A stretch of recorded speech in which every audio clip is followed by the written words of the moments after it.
his mom had been murdered, and that may have been what set him off on his mental path. Did you hear that? The crowd at The View let out an audible gasp as Whoopi Goldberg revealed just how disconnected she really is from everyday life.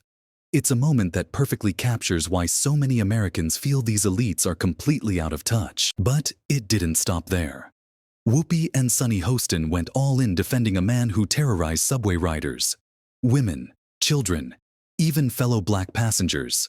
Meanwhile, Whoopi, living in her multi-million-dollar bubble, casually lectures us on compassion. You can't make this stuff up. Stick around as we break down every jaw-dropping moment from The View's latest train wreck. Let's start with the discussion that sparked it all. The panel on The View turned their attention to Daniel Penny, the former Marine at the center of a controversial subway incident. Penny was celebrating after his legal defense raised millions of dollars. A show of public support that clearly rubbed Whoopi the wrong way. Here's what she had to say. You killed the guy. The man is dead. Maybe you take the celebration home. You don't do it outside. That comment alone had the audience shifting in their seats. But it was what came next that sent the gasps echoing through the studio. I don't know. I don't know that seeing them celebrating in a bar made me comfortable. You know? I mean, you killed a guy. The man is dead, and maybe you take the celebration home. You don't do it outside. But that's just me. Yeah. But what you know, and people are conflicted because he was an ill man, and the more information we're learning about him now, turns out his mom had been murdered, and that may have been what set him off on his mental path. Whoopi shifted the narrative to Jordan Neely, the man involved in the subway altercation, highlighting his troubled past and mental health issues. She said, turns out his mom had been murdered, and that may have been what set him off on his mental path.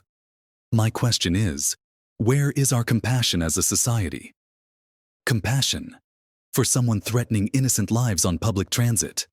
Whoopi seems to have all the compassion in the world for Neely, but none for the terrified women and children who found themselves at the mercy of his violent outbursts. And so when you look at that and you look at the result of what happened, my question is, where is our compassion as a society? Where is our compassion? And Here's the irony.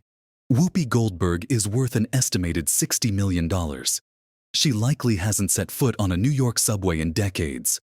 Private cars, personal security, metal detectors at her studio. This is the world she lives in.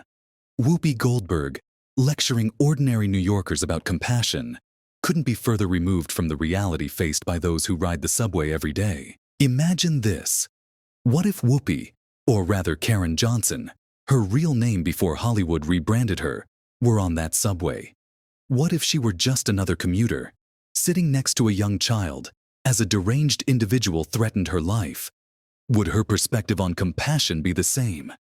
It's doubtful. And then there's Sunny Hostin. While Whoopi's argument is tone-deaf, Sunny's is downright offensive. She once again played the race card, painting Neely as a victim of systemic oppression while completely ignoring the real victims on that subway. Sunny's rhetoric has become so predictable, it's almost laughable.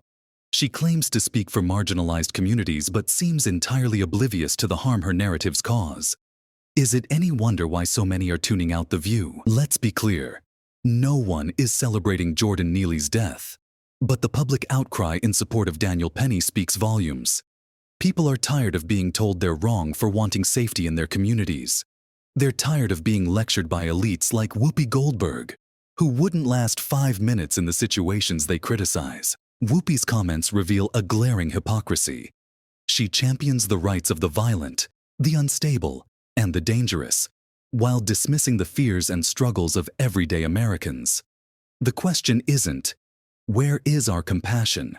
It's, where is your common sense? Whoopi Goldberg's latest comments are a perfect snapshot of why The View continues to alienate so many viewers. The disconnect between the panel's privileged perspective and the realities faced by average Americans has never been more glaring. But let's hear from you. Do you think Whoopi and Sunny will ever understand the struggles of the people they claim to represent? Or are they too far gone? trapped in their elitist echo chamber? Drop your thoughts in the comments below.